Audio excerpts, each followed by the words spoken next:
হাসির বাবা এমন একটা কথা বলল যেটা শুনে আমি পুরো অবাক হয়ে গেলাম। কি বলল সেটা জানতে তোমাদেরকে ভিডিওটা পুরো দেখতে হবে। শনিবারের সন্ধ্যাটায় আমি কি করলাম সেটাই থাকছে আজকের ভিডিওতে। প্রথমে আমি দুধ জাল দিয়ে আটা মেখে লেচি করে নিলাম, তারপর মাকে বসিয়ে দিলাম রুটি করতে। আর দেখো হাসির বাবা কি বলছে তোমরাও শুনে নাও।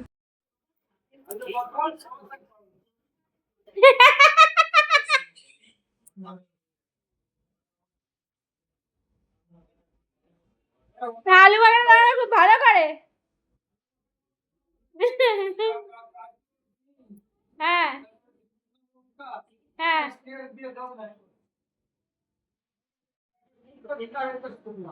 হ্যাঁ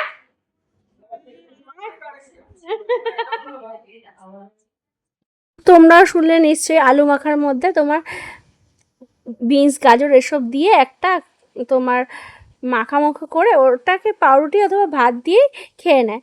তো আমাদের বাড়িতে এসব চলবে না, হাসির বাবাকে বললাম সেটা।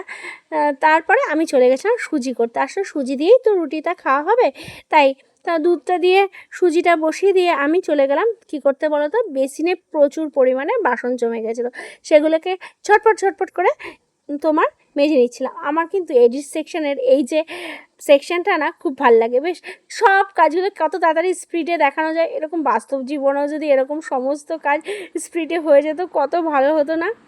যাই হোক, আমার কিন্তু বাসন মাজা শেষ হয়ে গেছে, আর আমার ওইদিকে কিন্তু সুজিও কমপ্লিট হয়ে গেছে রান্নাটা।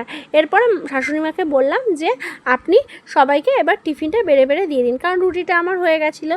তো এই দেখো আমার রুটি আর সুজি করা কমপ্লিট। এরপরে আমি কি করলাম বলো তো, চাটা নিয়ে গেছিলাম ঘরে।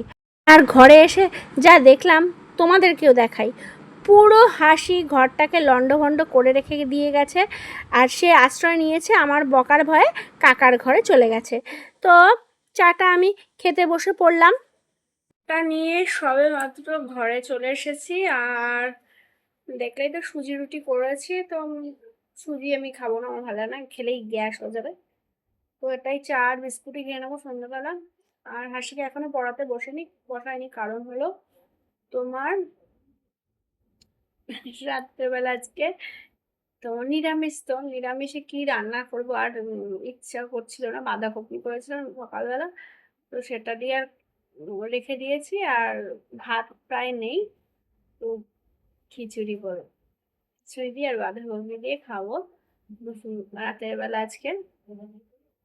তো এটা করে ঠোরে নিয়ে একবারে করে চলে যাবো, তারপরে হাসিতে পড়া। তো চলো চাটা খেয়ে নিই আগে। তোমাদেরকে তো বললাম যে হাসিকে ওপরে পড়াতে নিয়ে যাবো, কিন্তু সত্যি কথা বলতে ওকে নিয়ে যেতে পারিনি পড়াতে। ওর খুব শরীর খারাপ করছিল, তাই ওকে ভাত খাইয়ে নিলাম আর তারপরে ওষুধ খাইয়ে ঘুম পাড়িয়ে দিয়েছিলাম। আর এসব করতে করতে আমার গ্যাসটা বাড়ানো ছিল, তো তাই খিচুড়িটা নিচ দিয়ে লেগে গেছিলো। তো কোনো ব্যাপার না, সবাই কিন্তু আমার খিচুড়ির প্রশংসা করেছিল। তো এভাবেই আমার শনিবারের সন্ধ্যাটা কাটালাম, আর এখানেই ভিডিওটাকে শেষ করলাম। তো টাটা বন্ধুরা, গুড বাই।